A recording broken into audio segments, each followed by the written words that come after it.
Water. Humanity's most precious and basic natural resource.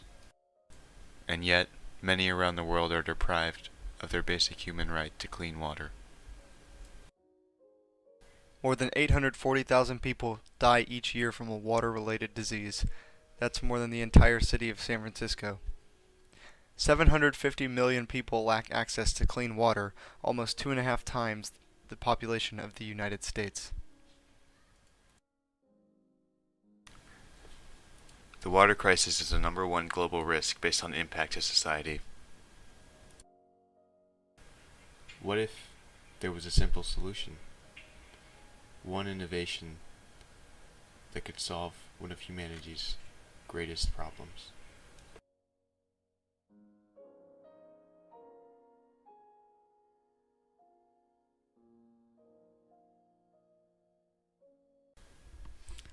Our project is a slow sand water filter. It requires no energy to purify water and can be built in multiple sizes. The design requires little specialized materials and can be realistically implemented in the countries that live in dire need of clean water. The basic design consists of a layer of gravel at the bottom of a barrel, followed by a thick layer of fine-grained sand.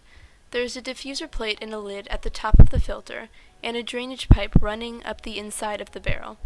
Unlike the diagram shown, our drainage pipe outputs through a spout only about a foot high from the base of the barrel, in order to increase the efficiency of the filter with less water input. We began with a small-scale model, and then increased to the large scale. However, the large-scale model requires 55 gallons of rainwater, so to ensure accurate data results, we decided to conduct our tests and collect our data from the small-scale filters.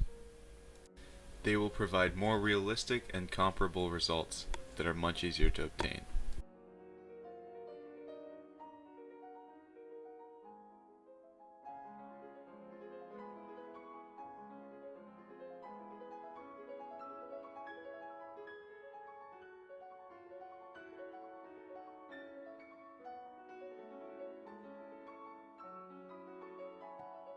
We began our testing with dirty water collected from the bayou. This test checked nitrate and nitrite levels. As you can see, the nitrate is at the maximum level, and the nitrite is near the maximum level. The next test checked pH, hardness, and chlorine levels. As you can see, the pH remains around a normal level, the hardness is above the recommended amount, and chlorine is close to 0. Finally, we tested for pesticides and lead. If the two strips are equal in color, that indicates a high amount of pesticide or lead for their respectively labeled tests. The lead levels in the water are not dangerous, but the water did test positive for pesticides.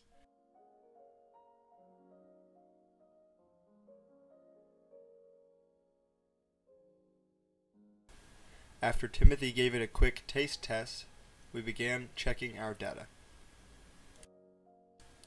We first checked the nitrate and nitrite levels of the filtered water.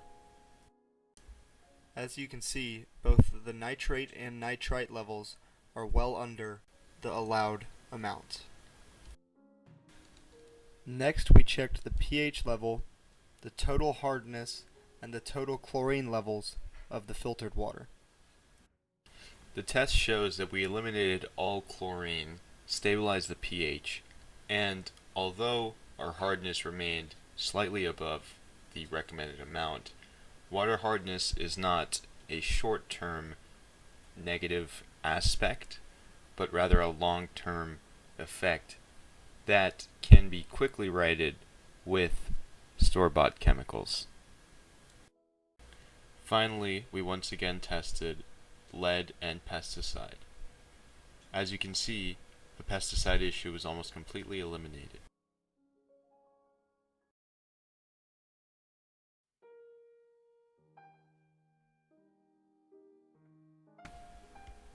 Although we are proud of the project's success so far, we acknowledge room for improvement.